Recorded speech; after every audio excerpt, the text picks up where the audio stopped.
நெஞ்சை தொட்ட முதல் ஸ்பரிசம் கண்ணம் என்னும் தீயணைப்பு துறையில் முத்தம் தானே பற்றி கொண்ட முதல் தீ கிள்ளும்போது எந்த கையில் கிடைத்த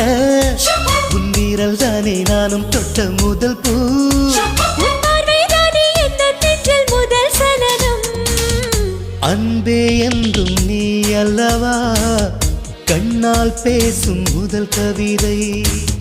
காலம் உள்ள காலம் வரை நீதான் எந்த முதல் குழந்தை நெஞ்சம் ஒரு முறை நீ என்றது